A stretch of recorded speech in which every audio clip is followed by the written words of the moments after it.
Good morning. Let's have some breakfast together, Joe. That why you picked it for me, so I would be attracted to him. You see? You are shallow. Sorry? How long is the tour? It's 45 minutes. 45 And so we bring you back here. So should we get you booked on? Is it a round trip or like? It is a round trip, okay. yeah.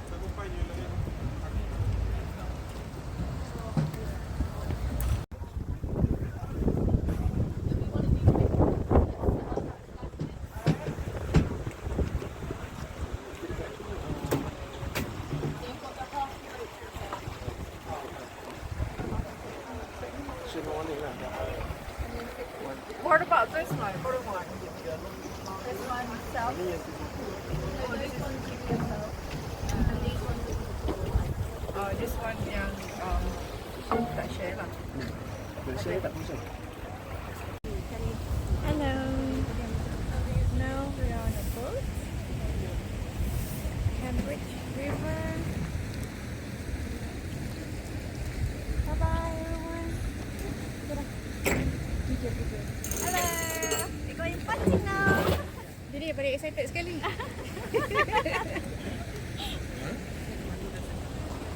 Banyak video ni. Banyak. Sampai belaga. Look at that.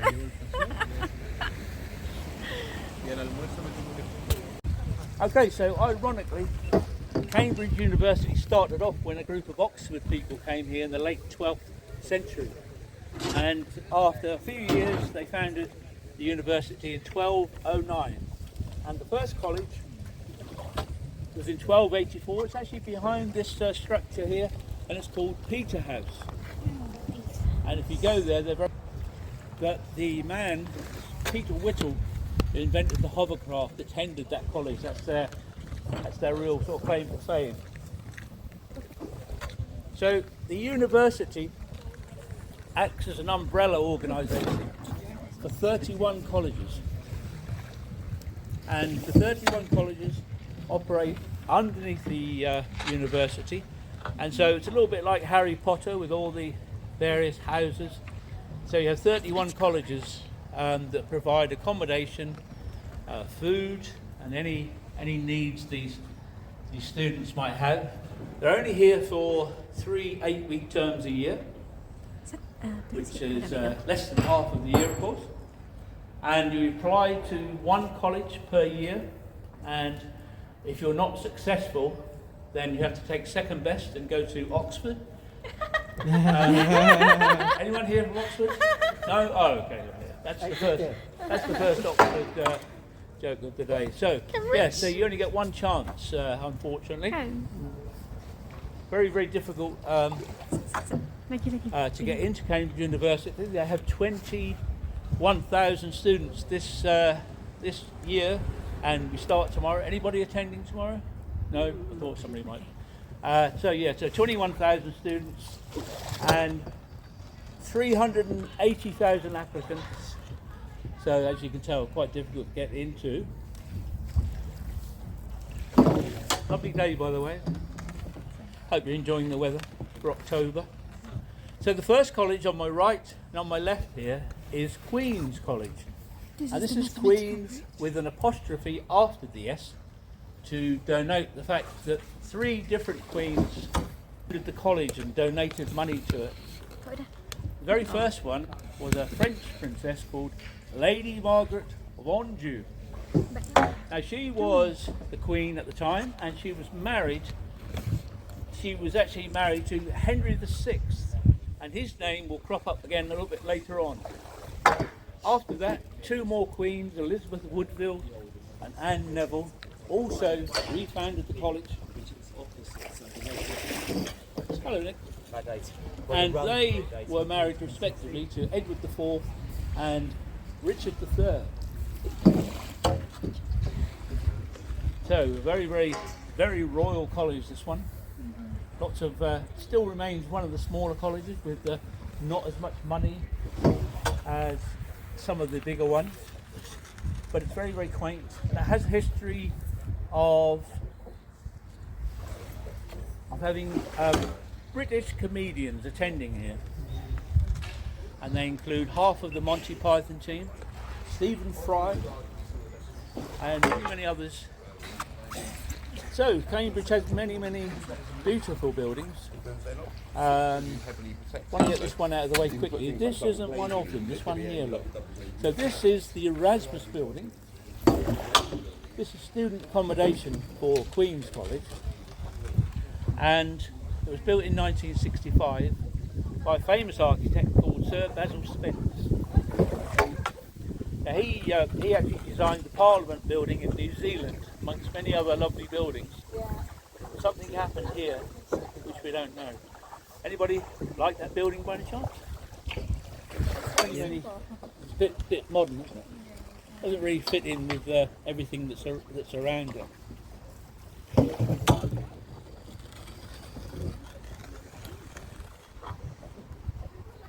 Of the Michaelmas term, so the first day of the academic year. Lots of excitement, We come to lots register. of young people We come to register. crying as they say goodbye to their mothers, I've noticed already this weekend. It's true. New one. Now, the reason they got the original copies of the Winnie the Pooh books in there is the author, A. Milne. He was here at Trinity. His son, Christopher Robin. A.A. Milne had a son called Christopher Robbins, by the way, who was a character in the book, and he attended this college. Very, very tired. That building was designed by Sir Christopher Wren, other things. St Paul's Cathedral in London. To show their big rivals, Trinity, how big and how wealthy they were. This was built in 1820 by a man called Hutchinson, who was a real symmetry enthusiast. And it's highly symmetrical, known locally as the wedding cake, as it looks a little bit like an old-fashioned English wedding cake. It's rather glorious in the sunshine today. So St John's was founded in 1511 by Henry VIII's grandmother, Lady Margaret Beaufort, and she actually put the funds in her will, as she'd already died in 1509. But for some reason these two colleges have this massive rivalry, which goes very deep into politics, lots of sporting fields they will argue on. Even went to a time when St John's actually sunk 3 rowing boats during a competition, and from that moment on they were banned from using the name St John's Rowing Club, and so to this day they're still called Lady Margaret Boat Club. This bridge is one of 2 connected to the college. This is Kitchen Bridge, but more importantly, the one in front, possibly the most famous bridge in Cambridge. You notice it's highly decorated on this side, including the very first building designed on a computer using the CAD/CAM system.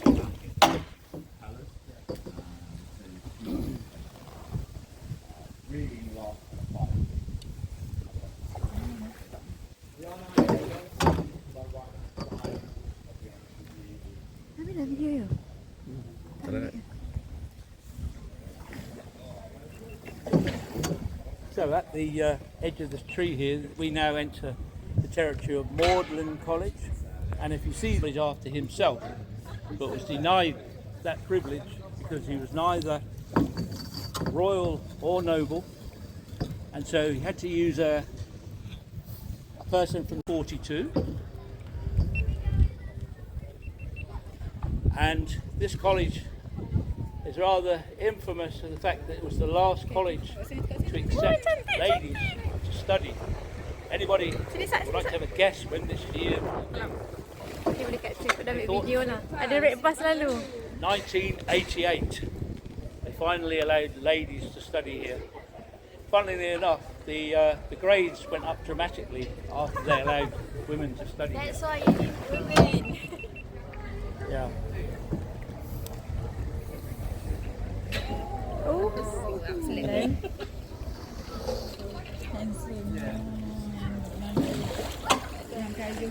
So as we go through the bridge, On the left is the actual first court of Magdalen College from 1542.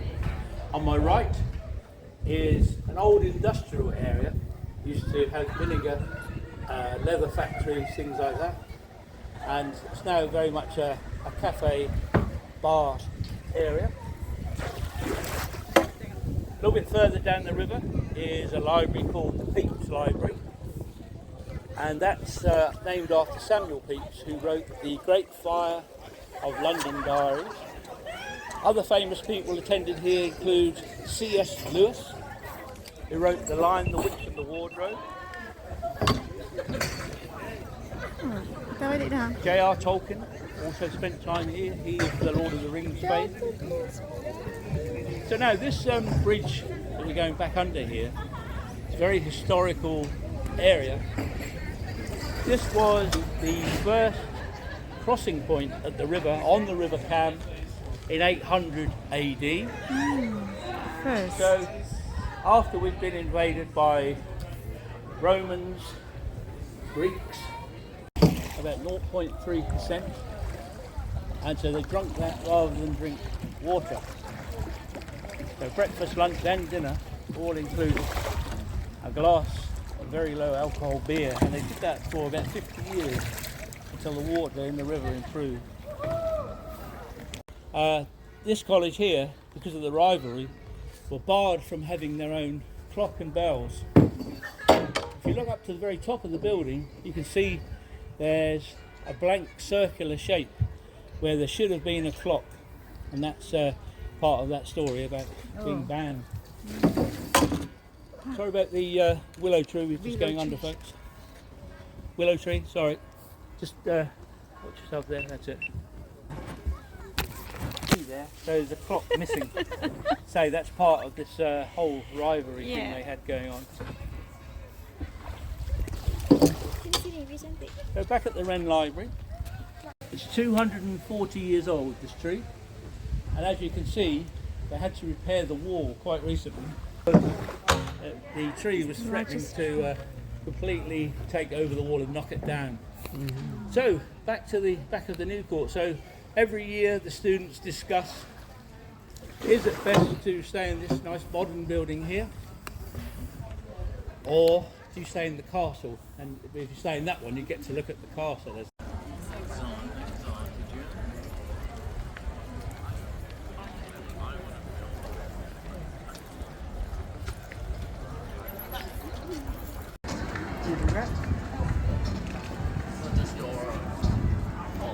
No, it's not a college society.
She's at the restaurant. We stayed there.